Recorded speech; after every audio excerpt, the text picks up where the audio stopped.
Now we're going to cover the full installation of the air handler. All the tips and tricks are going to be useful for you in the field. Chuck, let's go ahead. And here's the drill. You've got all of your screws right here in the front. They're all Phillips head screws. Get yourself a nice slim shank screwdriver, Phillips head number 2. Pull all your screws out. Only 4 screws in the panel. And Take the we're panel out. You'll see everything here. Lower panel, same thing. We're going to show you this.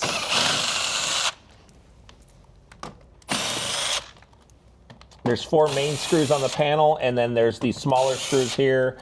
All these are zinc anodized, so they're corrosion resistant. We take these down, and we're going to set all these here on our little demo bucket here. Take that off, you can see everything here. And if you see here, the filter cover is just a magnet and out. So that removes everything here. So you have your 3 major components of the air handler. You have your circuit board assembly up here, you have your blower assembly, and then you have your coil assembly. This unit out of the box is configured for horizontal right and or upflow applications. There's no kits required or any accessories required to flip this air handler over for downflow or for horizontal left. So you can do all that out of the box.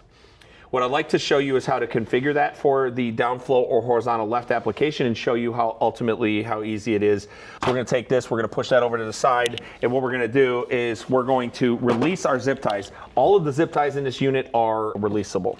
You're going to push a little tab in the back, and you're going to pull on the zip ties. You're going to push that back there. A little tab on the back. There you go. So do not cut those zip ties. They do give you spare ones in case you do happen to cut one, but don't cut them. Please save them all. You take this cable of harness of wires. You're going to unbundle it here, and you're going to pull that out. Down on the bottom. This air handler is extremely well constructed. It's very heavy. The 5-ton to 4 and 5-ton unit is close to 250 pounds. This unit is very well constructed. The steel is thick.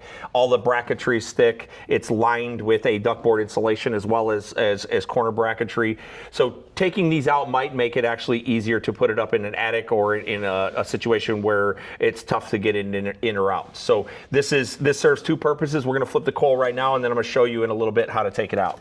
Just a side note, when you are removing the coil, make sure to release the glue in the back of the coil, and that way you don't strip the whole insulation of it. So when they're very good. So in the back of the unit, you have a black panel that's in the back. That's a rubber sort of panel to keep any condensation on the back. It's an extra just layer of insulation. When they're producing it, it's a little tacky. So just make sure you pull your hand in the back on both the top and the bottom to make sure the coil isn't stuck against it, and pull it out. There's 1 screw here. Can you grab that and get that one out? As well as this lower screw down here on the bottom.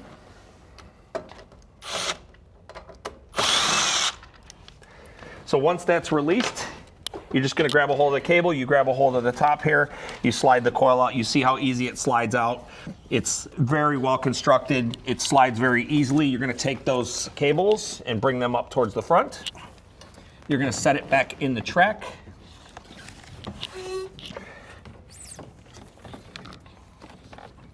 A little bit higher, there we go, and slide it back in the track. So now that's done. This is now flipped. It's ready to go for horizontal left or downflow applications. The RDS that's in here, you do not have to move it. This is already installed in the lowest application depending on where it's at. So the way that they designed this is really nice. You don't ever have to move it, which makes it really nice for install. The other thing that you have to do is you have to move the return air sensor.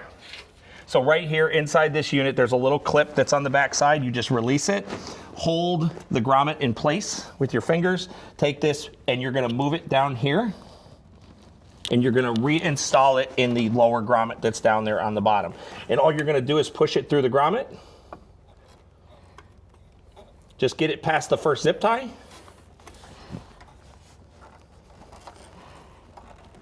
Okay. And once it's through there, that's done. That's all you have to do with the return air sensor. So now it's reconfigured for this application. So as the air is being drawn in the air handler, whether it be horizontal left or downflow, it's in the right position. The only other thing to note is right here, this is a channel that's made for it. When you go, I'm not gonna do this for demo purposes, but what you're gonna do is you're gonna break the little piece of plastic out and you're gonna bring it through here and pull this piece of rubber and recapsulate it over that. That's how you're gonna configure it for this operation. Once again, bring your wires back up. You're gonna take your wires, put them back here. You're gonna reconfigure your wires like this, and you're gonna take your excess cables here, and you can reuse, pull all your grommets back in. These are all sealed gasket grommets. Just pick 4 of them to kind of slide your wires through there. Make sure everything's tucked in there, and then you could just reconfigure your zip tie here to hold these wires in this configuration. And you just abandon that one, you won't need it anymore. So that just gets the wires out of the way. So that keeps everything tidy. The hole is already here for this in this application.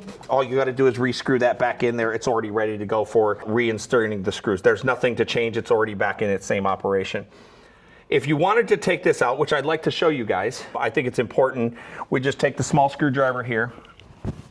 So if you wanted to take this out so you could ultimately remove all the weight, because obviously this thing is really heavy.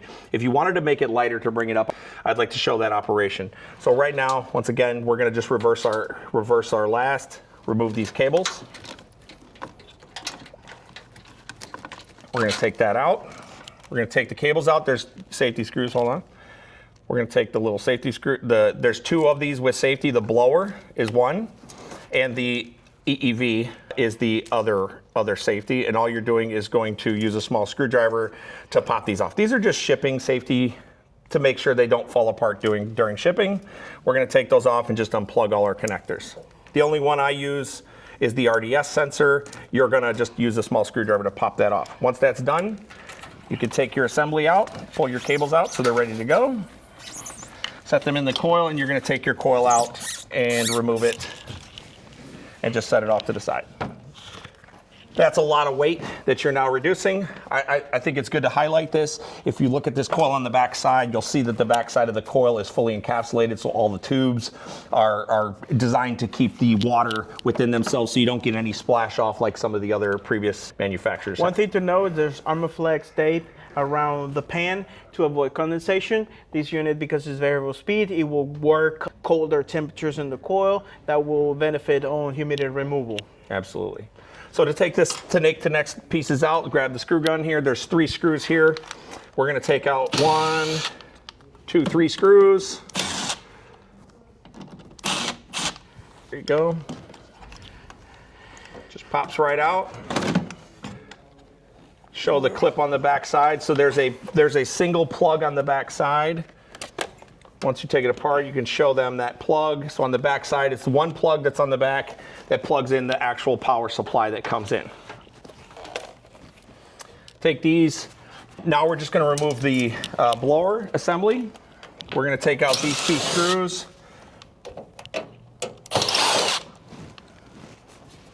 Take that out, grab a hold of the whole air handler, and just grab a hold and slide the entire air handler assembly out. This guy is really heavy, okay? So taking this out is gonna really benefit you on the install. So this technology is allowing to move more air. This is a full variable speed air handler, and they design with teeth on the blower wheel. How much static pressure we can handle? Up to 1.2 inches of static across the board. I see that you're coming from Texas. Texas has a lot of ductwork with flexible duct. So these units designed for really restrictive ductwork systems. Yes, this unit can work with those systems. So instead of having to modify that ductwork when you have a higher static range already from the past, you're able to use this in those systems right out of the box. As you can see, the blower assembly here, it's designed. It's smaller than most. It bolts directly. There's no shaft, anything like that to corrode or rust. The blower is designed in a teeth design. You can see that it's not designed like that to for chewing up rats or anything like that. It's ultimately designed that way for airflow noise. It's up to a 60% reduction in airflow noise from this blower itself. 1/4-inch brackets here. This is a really robust system. It's built really well and designed really well. As you can see, there's no shaft. This blower motor, this is bolted directly to the blower motor itself. Really nice piece of equipment. Now, put it back. You take this and set it over here. As for the heat kit installation, this is where you would take your 4 screws off and make your connection here. One thing to note about this panel, you've got your line 1, line 2, and your ground connections here. So we mentioned that this is a dual voltage air handler, being that it's 120 or 220 out of the box. You can make those connections to the same terminals right here. The line 1, line 2, as it's noted here, if it's 220, you're going to wire your line 1, line 2, and then your ground. If it's 120, you're going to wire line 1, neutral, and ground right here. It's auto detecting. This system automatically detects the voltage. You do not need to switch any dip switches or do any configuration out of the box. So this unit now is extremely lighter. Let's talk about the cabinet. This is all lined with ductboard. All of this back is lined with 1/2-inch ductboard. There's a inner lining that's inside of it to help keep everything in place and keep it all rigid. Everything is gasketed. All the doors are gasketed. Everything else is gasketed on the back of the coil. We talked earlier about it sticking to this. This is just because it's pressed up against it, and ultimately it's just like, part of the manufacturing process. So make sure you release that when pulling it out. Other than that, it's a really nice unit. It's got really good construction, like I said, all the way across, and ultimately it's a really nice system to help prevent exterior condensation or anything like that. And it's very, very soundproof, this material. And I'm impressed with the amount of insulation that this unit has to avoid humidity problems. Absolutely. When it comes to heat kit, it's not necessary. It's A luxury. you can have it as you need it. Right. So if you look at the conventional systems and how they used to work, when systems go into defrost, they ultimately need the heat kit to neutralize the cold air that's coming from the evaporator. So when a heat pump goes into defrost, it basically turns back into an air conditioner. And when that happens, you have a cold air conditioner running in your house. That's defeating the purpose of having a heat pump. So because of that, they had to have heat kits. This system does not do the same thing. When it goes into heating mode, it actually turns the blower off. So unlike conventional systems, this turns the blower off. System goes into defrost, the coil gets cold, the outdoor unit gets hot, it then defrosts the ice off the outdoor unit, it then preheats the coil. Once it comes out of the defrost cycle, it preheats the coil and then turns the blower back on once the coil is back warm again. So once again, this heat kit is not a required accessory, it is a luxury item. So if you want an emergency feature, that's what it's for. The thermostat has to actually be turned into emergency mode to activate the heat kit. It is the luxury for this system. So let's cover the install. But if you're the one that wants the electric heat, let's show how it works. Yeah. So you got 4 screws here. You're going to pull out your factory plate that's blocking off the heat kit accessory opening. We're going to show you some nice features about this unit. So this is a 5K heat kit. We're just showing this for demo. You can, if you review the charts of the documentation, you'll see the different sizes that are available for different pieces of equipment. I'm going to take these 4 screws, set them off to the side. I'm going to take this panel, I'm just going to throw it. I'm going to just discard that panel because it's no longer used when you do this kind of application. In the heat kit, there's an arrow showing the airflow. So it's going on the upward position. And if you look in the back of the air handler when we were installing it, there's a catch mechanism in the back. So depending on the heat kit, it'll automatically line up with those catch spots in the back, so it supports the air handler. You're going to take your heat kit, you're going to put it in. You're going to reuse the screws that were with it. This is a really easy heat kit to put in.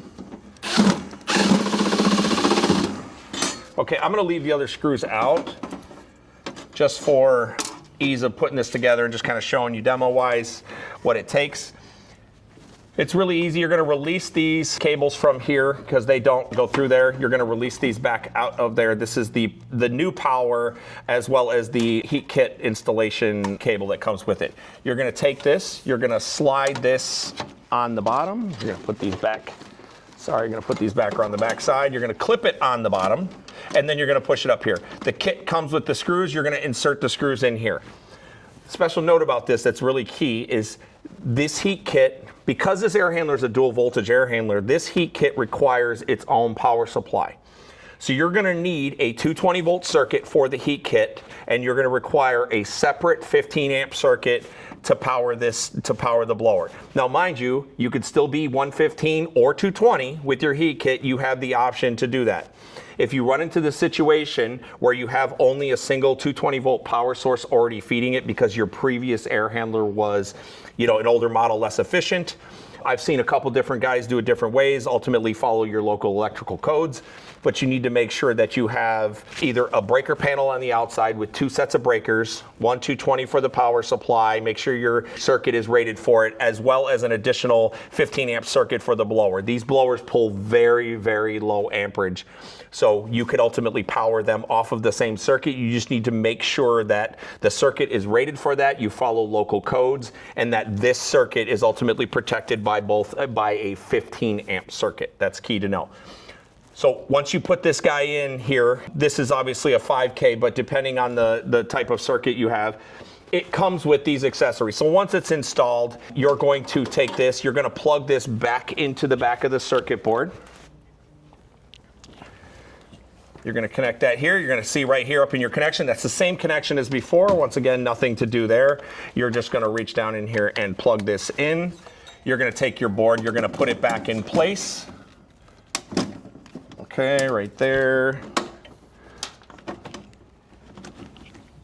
It goes right back in place. That's here. You're going to take this and plug it in on the bottom. There's no dip switches, nothing to configure. It's ready to go. Once you put that back in there, you just push this out of the way and you're all set. That's all it takes to do to hook up the heating kit, and obviously everything else will be back in place.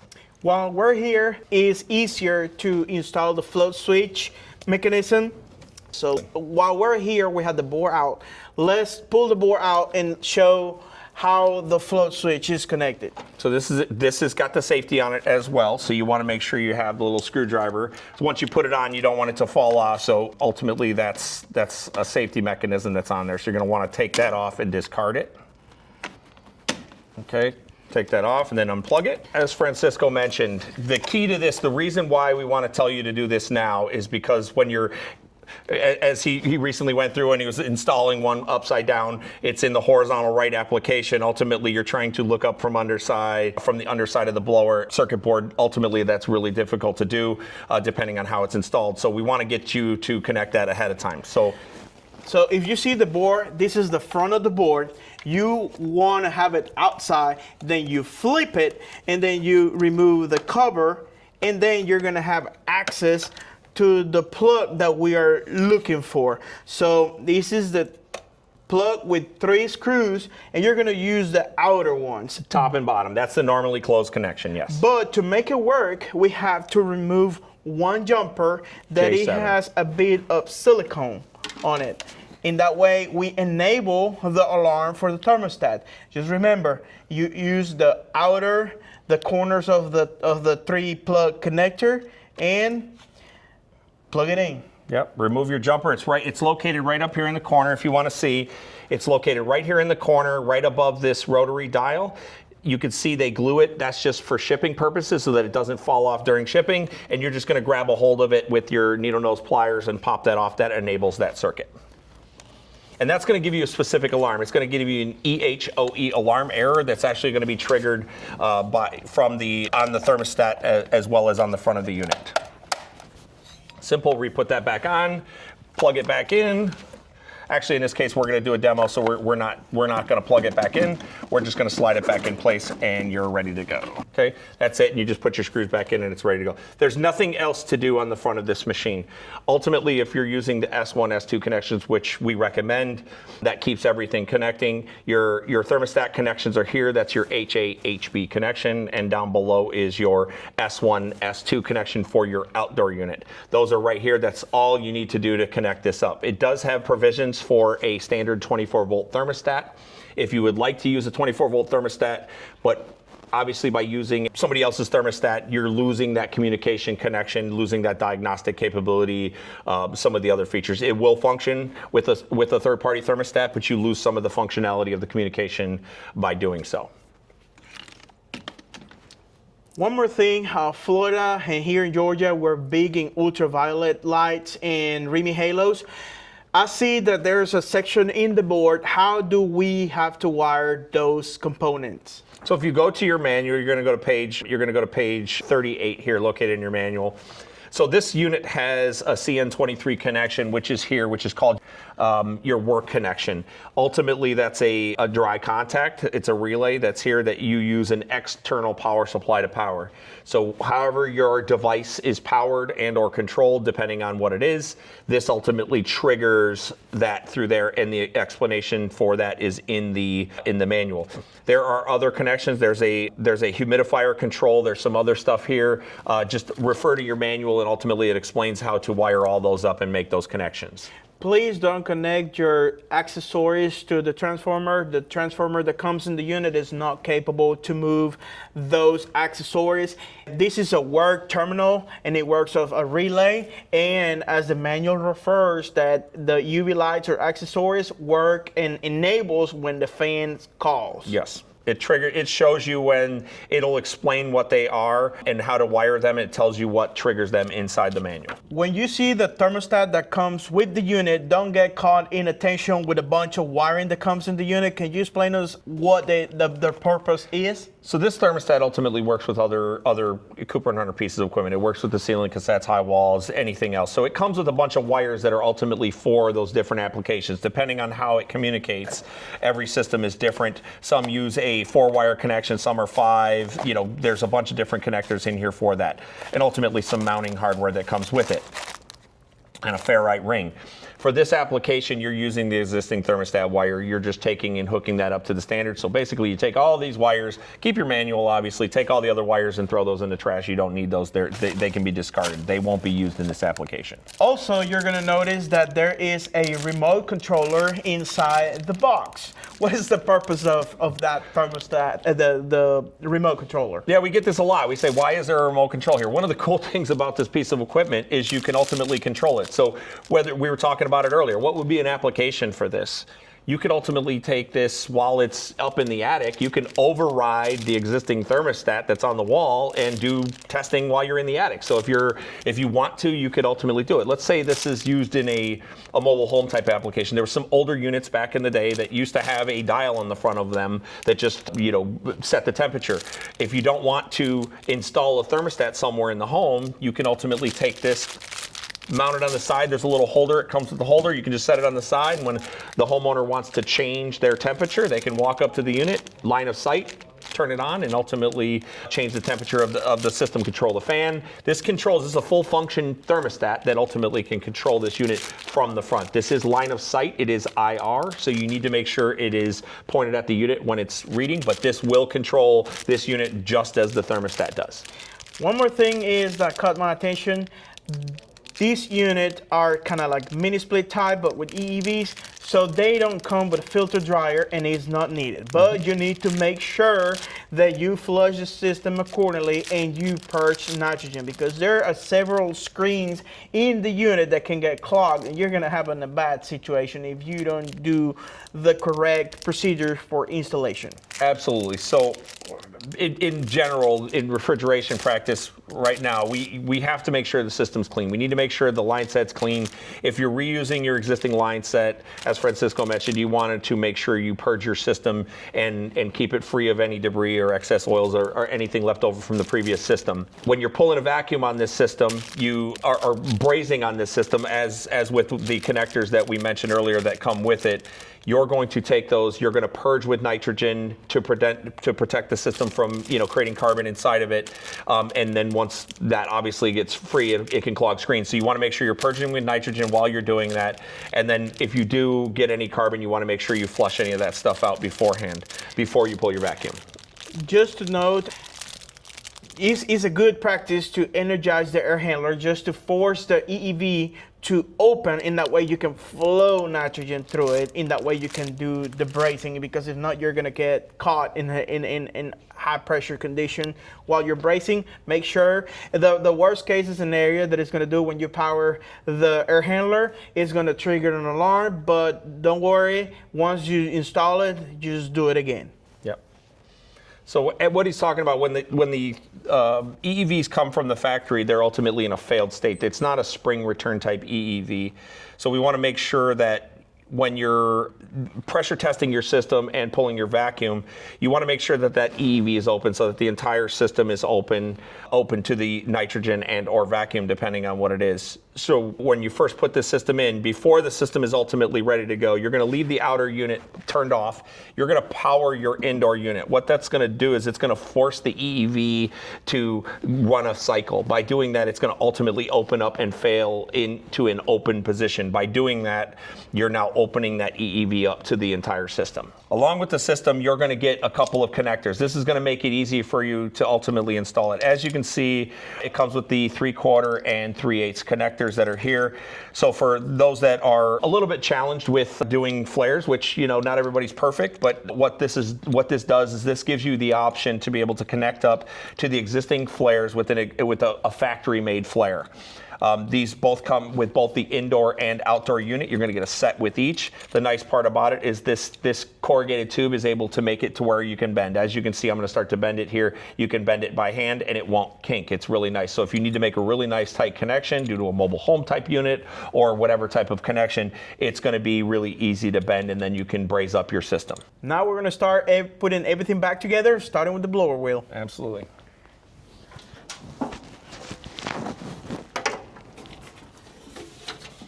There's a nice little track up in the top. You're going to slide it back in there.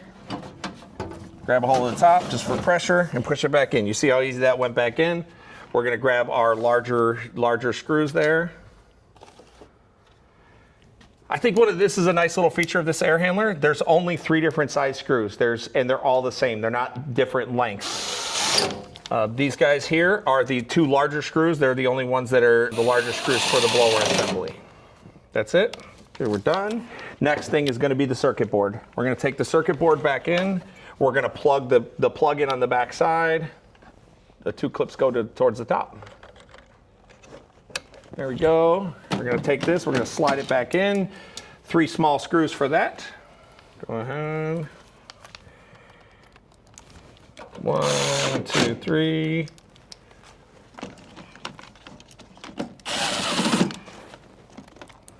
They just pick a grommet to put them back in. Okay, screws back in. Okay, that's plugged back in and ready to go, out of the way. This, guys, are your connections for your evaporator coil. So let's take the coil, let's put it back in the correct orientation. Flip it back over. The one thing I could recommend, we made this change earlier. While we're doing it, stand by. Let's grab the return air sensor. We're going to pop this back out, and we're going to put it back in the way that it's supposed to be. So that guy goes in here, scrolls back down through there. We're going to push the grommet back through. In the bottom, there's a little catch mechanism for the assembly. We're going to put it back in that little catch mechanism. It's ready to go. Take these cables. We can put them back in here. Grab a hold of the coil, and then set it on the track. Okay. As you can see, that slides in pretty easy. It's all ready to go. Your screw right there is your lineup spot. You're going to take your 1 small screw and your Phillips head connector. We get our shear bucket. Yeah. Take our shear supply bucket. There we go. And we're going to put the 1 small screw back in there. That's going to pull that up tight. We're going to take the one long Phillips shank screw down here on the bottom. That's back in. We're going to take our cables again. I always recommend making the connections first. That way you can pull your excess out afterwards. These are all these cables are different, so you can't mix them up. You can't misconfigure them. You're going to take the RDS, that's the smaller cable here. You're going to take your thermistor harness here, plug that back in there. And then you're going to take your EEV harness, which is the red one, and plug that back in. You're going to take all these connectors, you're going to slide them through here, pick a couple of the openings that are here, the grommets. It really doesn't matter. Take those back in here, and you're going to take your harness and bring up your excess. So the first one here, I always recommend doing this one first. Take this one and go ahead and put this cable back through there. Once again, these are reusable zip ties. And then you're going to take your excess here, make this first connection make it look nice, and then whatever's left over, put it in that one and ultimately bundle that up. This holds everything in, and that's done. Now your air handler is back to normal, and then you just put your doors back on. So from a weight standpoint, when you're putting this in, ultimately it shows how fast this unit can come apart and go together in real time. And this can be done in an attic or a crawl space or something like that to help reduce weight when installing the unit.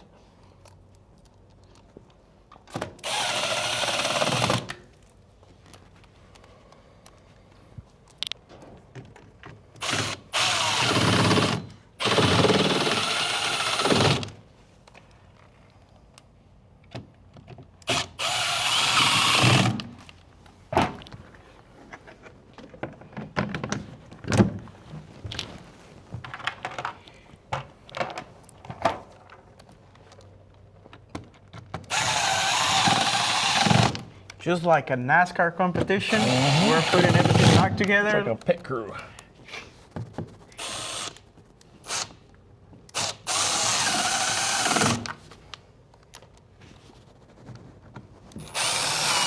All of these doors are gasketed. They're low leak, low loss doors. Ultimately, this unit is really designed for sound, efficiency, and for quietness. Just be careful when you're about to pipe the system. I encountered myself that these one come pressurized in a very high pressure. So the evaporator coil should have pressure when you open these caps. I don't know about you, but this is a very easy air handler to take in apart. And one of the cons about this air handler is extremely heavy, but the pro is you can take it apart and put everything back together in real quick time. Absolutely. I think this, we talk about some of the pros about the width of the unit, right? Being only a C width at the max cabinet. Ultimately, the byproduct of that is the weight, right? To get all that crammed into this spot, you have this robust coil, you have this robust blower, and some other things. By putting all that technology in, you've got some weight added to it. And the filter cover is magnet. You just put it in, and it has a very strong magnet to put it on together. Yep. It's very cool. This unit is one of the coolest pieces of equipment on the market, and ultimately it's something that we believe in heavily. And one more thing before we get out of here, I want to make sure we cover another product that Cooper Hunter ultimately offers along with the PEAQ outdoor unit. So with the amazing heating capacity of the outdoor unit, ultimately we still have a demand in some situations where people want a dual fuel application, right?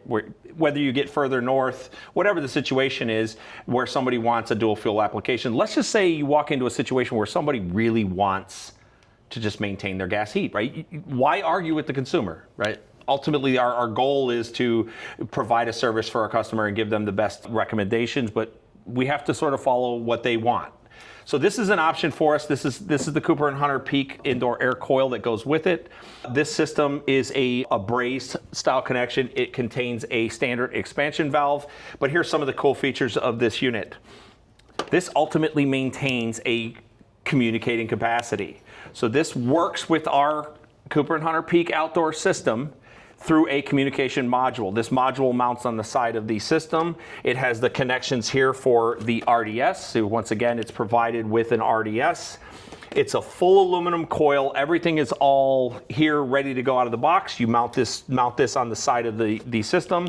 And what's really cool, like I mentioned, is it has a communicating thermostat. The difference is this is a 120F thermostat. This comes with the system. This is a dual fuel rated thermostat that is designed to work with the PEAQ system and the PEAQ outdoor unit. So you keep your communication. So any errors, all of the same things that come with the nice PEAQ air handler, you're able to maintain all of those and the dual fuel capability as well.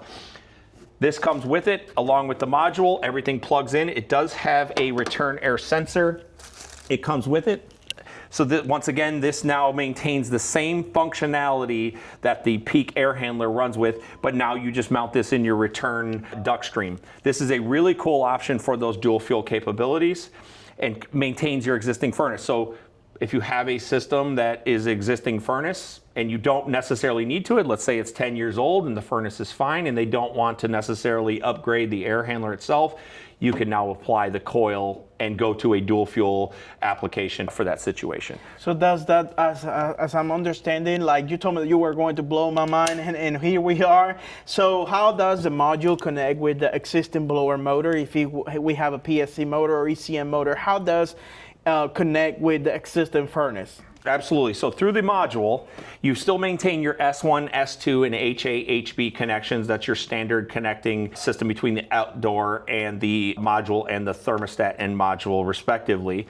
But this uses analog regular connections so inside the manual there's many different wiring methods, but ultimately these are analog 24-volt connections, just like you would a standard thermostat, to connect to whatever it is. Whether you have an older furnace or you have a newer modern furnace, you have the ability to wire that up conventionally through that system. So it'll control single fan speeds or multiple fan speeds. Ultimately, you have the flexibility depending on how you wire it up to ultimately control all that. There are dip switches here to configure different things. That's all covered in the manual, but this ultimately gives you a second flexible option to be able to use the awesome operation of the heat pump as well as the air conditioning capability along with a dual fuel system. Ultimately, it's not going to give you the performance, right, that this is. These are running right around 14.5 to 16 SEER, so it's a lower SEER 2 rating.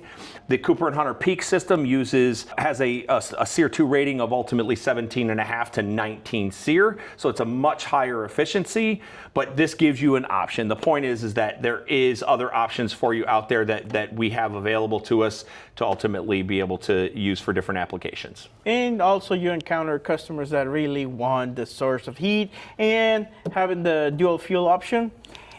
Cooper & Hunter can give you that option. Absolutely, and we have these in stock at Sure Supply. Well, we're about to wrap up this training session. We're standing on the 4-ton unit, and as you see, it's a single stack. I would say this is the tallest on the range between 1.5 to 4 ton. This is a very well-made equipment. The price point is accordable with the quality, and for gold dealers, there's a 12-year parts warranty. If you're not a gold dealer for Cooper & Hunter, it comes with 10-year warranty if you are registered in the unit. 5.7 out of the box. We cover the thermostats, we cover the installation, and the PEAQ system came to fulfill a necessity in the market. Obviously, if you cannot use side discharge because you need the top discharge, there are different options, but I like this equipment because it will make our life easier on the field to service, installation, and repair. Absolutely. So read the manual, always follow the procedures, local codes in your area. Every place is different. And if you need more information, go to Cooper & Hunter website. Our distributor here in Georgia is Sure Supply. Thank you, Mr. Chuck. And it was a fun day. This is awesome. Look forward to the next one. I'm impressed with the quality of this equipment. Absolutely. Thank you very much for everything. And once again, if you need anything moving forward, let us know. We are the local distributor in Georgia that could take care of you. Give us a little support. Give us a like. Make us a comment. Would you install this unit in the market? Let us know.